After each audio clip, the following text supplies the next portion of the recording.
এদিকে দেখো একজন কলকাতা ছেড়ে লাভার দেশে ফুচকা খাচ্ছে। লোকে মোমো খায়, ও এসে ফুচকা খাচ্ছে। কেমন, ভাল লাগছে? ঠিকঠাক, মোটামুটি। কলকাতাটা বেটার।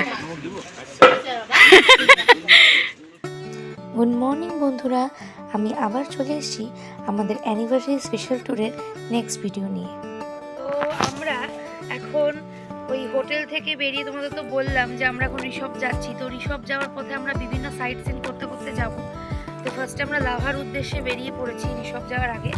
তো রাস্তার মাঝে একটা দারুণ চা বাগান দেখলাম, তো আমরা গাড়ি থামিয়ে নেমে পড়েছি। একটু ফটো ভিডিও করে তোমাদের ঘুরে দেখাই। লাভা, এটা লাভার মধ্যে ঢুকেই গেছি, বল আমরা অলরেডি লাভা ঢুকে গেছি। লাভা ঢুকে গেছি। খুব সুন্দর চা বাগান, কি বলবো, মনে হচ্ছে কার্পেটের মতো, সবুজ কার্পেট মতো শুয়ে পড়ে গিয়ে, এত ভালো লাগছে। এখন যেটা শুনলাম যে এখন নাকি চা পাতা তোলার টাইম না, চা পাতা তোলার টাইম এপ্রিল থেকে ওই সেপ্টেম্বরের মধ্যেই ওরা তোলে। এখন আবার ছেটে দিয়েছে, আবার নতুন করে চা পাতা উঠছে আর কি। এদিকটা আসো, ওপর দিকটা জাস্ট দেখো, ওই ঢালেও দেখো চা মানে চা চাষ হচ্ছে। ওই ঢালগুলো কি করে উঠে ওরা চা পাতা তোলে আমি জানি না। এত উঁচু ঢাল, এই দিকটা দেখো, ভিউটা দেখো, পাহাড়টা কি সুন্দর লাগছে, কি সুন্দর লাগছে। দেখো ওই ঢালগুলো দেখো, এখানে কি করে ওরা উঠে চা পাতা তোলে আমি জানি না। যাই হোক, আবার পরের স্পটে তোমাদের সাথে দেখা হবে, চলো। লাভা যাওয়ার পথে আমাদের ড্রাইভার দাদা আমাদের এই জায়গাটা নিয়ে এসেছিল। জায়গাটার নামটা ঠিক বলতে পারবো না, তবে এই লাটাগুড়ি থেকে লাভা যাওয়ার পথে এই জায়গাটা পড়ে। বেশ সুন্দর একটা স্রোতস্বিনী নদী, তার মাঝে কাঠের একটা ব্রিজ করা। যদিও বা এই ব্রিজটায় আমি উঠতে খুব ভয় পাচ্ছিলাম, যদি ভেঙে যায়। যাই হোক, জায়গাটা কিন্তু খুব সুন্দর লেগেছিল। তো উনি আমাদের নিয়ে যায় বলে আমরা কিন্তু এই একটা জায়গা দেখতে পারি। তোমরাও দেখো কি সুন্দর চারিদিকটা।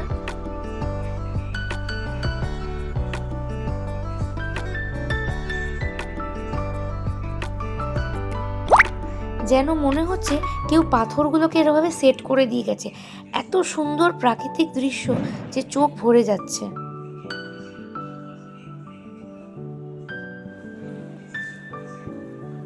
যখন আমরা ওই স্পটটা ঘুরে ওপর দিকে উঠি, তখন একটা ফুচকাওয়ালাকে দেখে অরূপের হঠাৎ ফুচকা খেতে ইচ্ছে করে। কলকাতা ছেড়ে এখানে এসেছে ফুচকা খেতে, কি আর বলবো। তো ওর দেখা দেখি আমিও একটু ট্রাই করে দেখি। আমরা এখন এই স্পটটা ঘুরে নেক্সট স্পটের উদ্দেশ্যে আবার গাড়িতে উঠে পড়ছি। তো অরূপের দেখা দেখে আমি একটু ফুচকা খেয়ে নিলাম। কলকাতার ফুচকাই বেস্ট, বুঝেছো। এখানে কীরকম একটা তেলে ভাজার মতো লাগলো, খুব ক্রিস্পি ছিল, ছোট ছোট সাইজ। কিন্তু আমার তেঁতুল জলটাও ভালো লাগলো না বলে আমি শুধু আলু দিয়ে খেয়েছি। যাই হোক, নেক্সট স্পটে গিয়ে আবার তোমাদের সাথে দেখা হবে। তো তারপরে আমরা এসে পৌঁছালাম জিগজ্যাগ পয়েন্টে। জিগজ্যাগ পয়েন্ট কেন বলো তো নামটা হচ্ছে, দেখতেই পাচ্ছ রাস্তাটা কিন্তু জিগজ্যাগের মতো গেছে, তাই জন্য জায়গাটার নাম হচ্ছে জিগজ্যাগ ভিউ পয়েন্ট। এখান থেকে গোটা লাভা শহরটাকে কিন্তু খুব দেখা যায় পরিষ্কারভাবে। তাই জন্য আমরা এই জায়গাটাকে একটু গাড়ি থামিয়ে ভিডিও করে নিয়েছিলাম তোমাদের জন্য। আর চারিপাশটা দেখো এত সুন্দর, কিন্তু যত উপরে উঠছিলাম তত কিন্তু আমরা মেঘের কাছাকাছি যাচ্ছিলাম বলে অতটা পরিষ্কারভাবে ভিডিওটা আসেনি। তারপরেই আমরা চলে যাই লাভা বাজার, মানে লাভা মনেস্ট্রি সেখানটা আমরা গিয়ে পৌঁছাই। দেখো এখানে ফুলকপি, বাঁধাকপি, পেঁয়াজগুলোও কিন্তু বসেছে। আমরা পৌঁছে গেছি লাভা মনেস্ট্রিতে। স্পেশালি ভয়েসটা এই কারণে দিচ্ছি, আমি 11 বছর পর এলাম লাভাতে। আর যদি পুরনো ছবি তোমাদের সাথে শেয়ার করতে পারি, এই সেম মাফলার পরে একটা ছবি আমার এখানে আছে। আমি অরূপকে তাই বলছিলাম যে 11 বছর পর সেম প্লেস, সেম মাফলার। আর মাওবাদীর মতো সাজটা কিন্তু পাল্টায়নি, মানে ঠান্ডা লাগার ধাত কমেনি, তাই সেই সেমভাবেই সেজে রয়েছে। যাই হোক, জোকসা বাট, এই দিকটা দেখো, মনেস্ট্রিটা ঘুরিয়ে ঘুরিয়ে তোমাদের এখন আমি দেখাবো।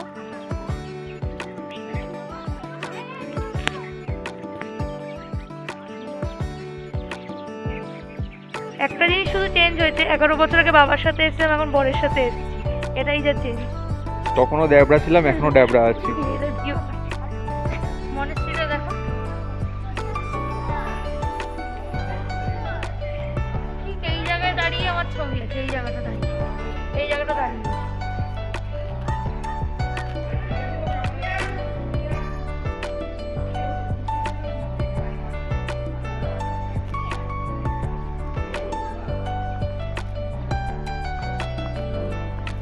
পরে ছবি তুলে দিই, আমরা কোলাজ করবো। এখন নেক্সট আমাদের ভিউ পয়েন্ট চলে এসেছি, লাভা ভিউ পয়েন্ট, মানে এখানে পুরোটা দেখা যায় ওপর থেকে। আর একজন দেখো আই লাভ লাভার সামনে দাঁড়িয়ে পড়েছে। তো আমরা কিন্তু লাঞ্চটা করেই একেবারে বেরোলাম। এদিকটা দেখাই তোমাদের, জাস্ট দেখো পাইন বন, এগুলো ভর্তি পাইন গাছ। লাগতেছে না? খুব ভিতর দেখো, জাস্ট একটা জিনিস দেখো, গাছের ফাঁকের মাঝে দেখো মেঘগুলো দেখো, মনে হচ্ছে যেন আটকে আটকে আছে, পুরো মনে হচ্ছে আটকে এই জায়গাটা। এগুলো কি বলতো, যতই আমরা তোমাদের জন্য ভিডিও করি না, অতটা বুঝতে পারবে না কাছ থেকে না দেখলে, তার সৌন্দর্যটা অতটা বোঝা যাবে না। এত অপূর্ব লাগছে পাইন বনটা, তার মধ্যে মেঘ, এত সুন্দর।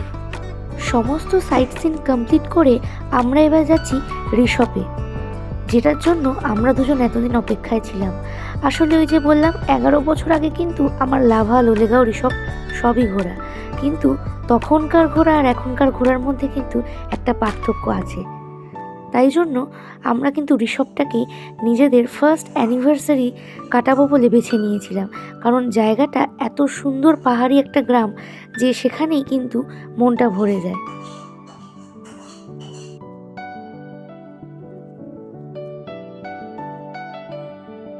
আমরা ঋষভে পৌঁছে গেছি, সবে পৌঁছালাম, আমরা রুমেও ঢুকে গেছি।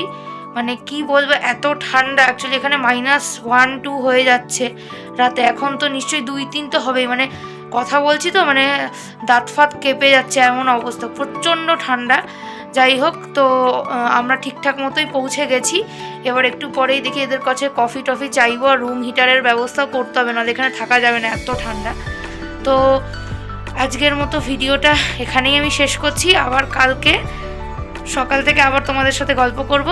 তো এখনকার মতো টাটা, নেক্সট ভিডিওতে আবার দেখা হবে।